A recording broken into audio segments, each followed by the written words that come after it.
The movie begins with the baby and the Gen Z Tinkerbell, whose job is to express joy in the baby's life and create balls that are the memories. And as the wannabe Ellen DeGeneres gets comfortable having full control of the baby's emotions, we're introduced to Sadness, who is responsible for the baby to express sadness. And from the beginning, we can see Joy's distaste towards sadness and wants to have the main control over the baby's emotions while questioning if sadness is even needed. Time out. If sadness is responsible for the baby crying, and because most babies cry immediately after birth, then shouldn't sadness have existed first, then joy? Disney, are you dumb? Or is this a special baby, like a special needs baby? Because when we're introduced to Fear, whose job is to express fear, or Disgust, who shows disgust, or Anger, who shows anger, they're all seen as useful to the baby. But Joy clearly hates sadness, as she believes sadness is useless and the cause of Riley's misery. And for some reason, Joy is the one in charge and gives out orders to every other emotion like she's the boss. Why? Because she's the first emotion to appear in the baby's head? A baby crying can mean it's hungry or needs care and attention, but Joy couldn't even recognize that and believe sadness is useless? What if the baby needs the mommy milkies? You think the baby gonna politely ask? Well, excuse me, madam, but may I drink from your titties? No, it cry cause it's a baby. Joy then develops an ego that all of Riley's happiness is caused by her and that without her, Riley can't be happy. And because all the core memories of the baby are yellow, meaning when the baby felt joy, Joy believes she's the most important emotion or the emotion of the baby that really matters. The core memories create islands such as Goofball Island, Friendship Island, Honesty Island, and Family Island. The baby's name is Riley and grows up with a pretty happy childhood, but suddenly her family decides to move to San Francisco. And as Joy tries to pick out the best place for Riley to stay, she arrives at a dump that has the dead rat. She's like, ew, her room smells like cat piss. And the moving van gets delayed for a week. Parents start to argue, the emotions start to panic, so Joy tries to brighten the mood by playing hockey, which eases tension and strengthens the family island. But then the dad gets a call regarding work and leaves. And the pizza place Riley was looking forward to was the vegan-style broccolini. Ugh. So with dad gone and the food being trashed, the mom tries to cheer her up by bringing up funny memories, which works initially, but suddenly Riley feels sad. It was because sadness touched it, but I believe she was only doing her job as it was an appropriate time for Riley to miss home and thus feeling sad. And while sadness gets discouraged for doing her job, Riley wants to go down the rail using Goofball Island, but we discover if a core memory is removed, the island stops working and Riley won't go down the rail. But if the core memory is put back and the island starts working and Riley goes down the rail. And when sadness tries to do a job, which is to allow Riley to miss the good time she had with those memories, thus allowing her to be sad, Joy pushes her away and manipulates sadness into believing anything she does is horrible and terrible for Riley, making her feel like she exists only to hurt Riley. Just look at the faces Joy makes to anything sadness has to say. Joy then commands sadness to read books all day in order for her to be useful and must not touch anything else that might affect Riley. It is ironic how an emotion called joy doesn't exactly bring joy to anyone else other than Riley, and that her other qualities are being fake, controlling, and extremely manipulative. Is she just trying to be like Ellen and create a toxic work environment? With Riley having a bad day sleeping on the dirty floor with no bed, her mom tells her dad can't give her a goodnight kiss because he's busy. So anger takes over, Riley gets pissed, but her mom thanks Riley for being positive despite all these changes, which motivates her to keep staying positive. She then gets a goodnight kiss, sleeps, and the next morning gets ready for school. Joy then gives everyone a task, being the control freak that she is, then commands sadness to never leave the circle, to practically stay there and do nothing. Then does a little dancey dance and leaves.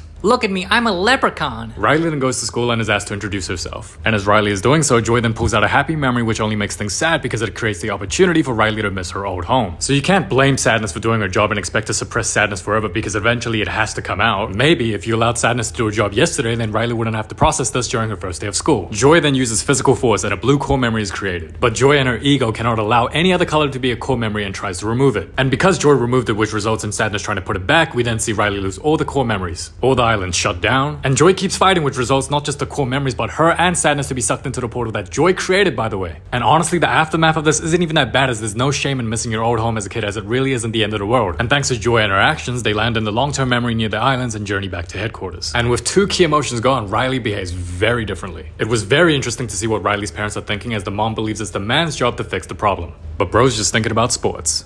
Talk to her. Riley, do you know how babies are made? What the hell is wrong with him? Are you mad because I said Santa's not real? Just stop. Alright, that's it. Go to your room. Oh, I'm getting laid tonight. Oh, he ain't getting any for 2 months. Come, cheat with me.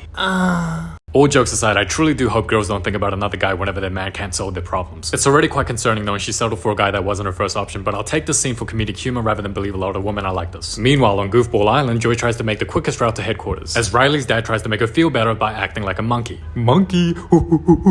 Boy, ain't you pushing 50 acting like a monkey? Act your grown-ass age, boy. Goofball Island then gets completely destroyed as the dad gives Riley some alone time. Joy and sadness then takes the long way to headquarters. Meanwhile, Riley finds out her best friend made a new friend in a way to imply that Riley's friend is moving on. Anger takes over, Riley gets annoyed, and the Friendship Island gets destroyed. Yo, look at Joy's face. You sure that's a face of Joy or a watered down King Kong? Joy then discovers Bing Bong, who is Riley's imaginary friend, who gives her a bag to store the core memories and takes them to Imagination Land to help them get to headquarters faster. As we also find Riley's imaginary boyfriend. Riley then tries out for the hockey team, but because all the islands are shut down, she has no muscle memory and underperforms. So Anger takes over and Riley rage quits. Oh, she's very angry. Hockey Island then gets destroyed along with Imagination Land. Bing Bong's rocket is taken as garbage and thrown into the memory dump, which is where the things get forgotten in Riley's brain. Bing Bong then gets depressed, and because he stopped giving directions to headquarters, Joy then tickles him and makes stupid ass faces and hopes Bing Bong can start giving directions to headquarters again. But Sadness decides to comfort him, with Joy again putting down Sadness, saying it's useless and a waste of time. But Sadness continues to comfort him and allowing him to process his grief. And Joy continues to act annoyed. With Bing Bong feeling better, he provides directions and they end up catching a train. As Joy is all happy again like the literal child she is. And as Riley has another bad day, Anger suggests they run away back to their old home in Minnesota since things were so much better back there. Riley then falls asleep and the train also stops as it's only active when Riley's awake, so Sadness suggests they go wake her up. Then Joy dresses up as a dog because she's convinced anything she does is the answer Riley needs, that Joy is the answer to all of Riley's problems. And to no one's surprise, it does not wake Riley up. Sadness believes they need to scare Riley so she can wake up, so they get a clown to do just that. Riley then wakes up and the trio boards the train as it starts to run again. The other emotions then go with Anger's idea, which leads to Riley booking a ticket by stealing her mom's credit card. Oh my gosh, so naughty, Riley. This destroys Honesty Island, but the trio still survive due to plot armor. Riley then packs her things and his family island starts to break. They discover a recall tube that can take them back to headquarters instantly. So they run to the tube, and as they're ready to go, Joy finds out Sadness affects the core memories. So she deadass pushes her away, makes Sadness feel like trash, and straight up leaves her to rot in the long-term memory forever. But the glass then breaks and Joy starts to fall. Now when I tell you this was the most satisfying fall I have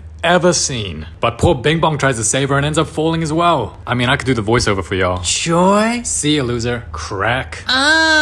So Tinkerbell falls and Tinkerbell cries. Honestly, I have no sympathy towards this blue-haired bombaclot that tried to leave Sadness to rot. And when Joy decides to look back at a happy memory, she realized it was actually created from sadness. That when Riley expressed sadness, it created an opportunity for her to be comforted, which ultimately led to a happy memory. Joy then finally realizes the importance of sadness and that this whole time she's been an ignorant piece of shit. Is this the face of a narcissist when they realize the world doesn't actually revolve around them, realizing that joy isn't always the answer to all of Riley's problems and that every emotion is just as important as the rest? So with the help of Bing Bong, they find his rocket and use it to escape the memory dump. But they fail twice, and on the third try, Bing Bong sacrifices his life for Joy to make it. Then Bing Bong fades away, which means in hindsight, if Joy never rejected Sadness, the islands would still be fine, Joy and Sadness would have never been sucked in, and Bing Bong would still be alive. So technically, Joy killed Bing Bong. You murderer. Joy then goes, aww, then runs away. Riley's parents then find out their daughter isn't home. So they call her, but she hangs up. And when she arrives at the bus stop, the emotions chicken out, but it's too late as the damage has already been done and now Riley can't feel anything. Joy then uses the imaginary boyfriends and the power of plot armor to somehow make it to headquarters with Sadness. Now Sadness ends up saving Joy. But me personally, if I was Sadness and after what Joy did to me, I'm a Lion King Mufasa that hoe and let go. But I guess Sadness is better than me. Hiya. Did you know girls don't like short guys? What? You're 5'3" and that's why no girl will ever like you. And that's how they got back inside. Sadness then saves the day, which makes Riley leave the bus and go back to her parents. Sadness then touches the core memories and uses it to allow Riley to express her pain and grief, which then creates the opportunity to be comforted as it ultimately created a happy memory. This film can teach us that suppressing sadness is unhealthy since nobody's going to help you or try to comfort you if you pretend to be happy all the time because everyone will think nothing's wrong. And there's nothing wrong to express sadness as it actually creates the opportunity to be comforted and create growth in one's life. As time passes, the core memories are no longer just yellow and mixed with different emotions, as it should have been instead of just joy from the start, which creates more exciting islands. The mom and dad are super supportive of Riley and her new ice hockey team, as Riley encounters someone who may call her mommy one day. And this leads us to Riley's first date. The parents panic thinking Riley has a boyfriend, and when the mom asks Riley, she says they're just friends while the dad tries to intimidate him. But bro ain't even paying attention, which pisses the dad off as he's ready to put the foot down. But then the kid says he's in a band, which the dad relates, and when discovering they have the same favorite artist, to Riley's surprise, they become best friends. The kids leave, then the dad gives the wife the look. This face is, our kid is gone, we have the house to ourselves, you gon' get it, honey. The wife complies cause they're horny. And this is the story of how Riley got 10 more siblings. The end.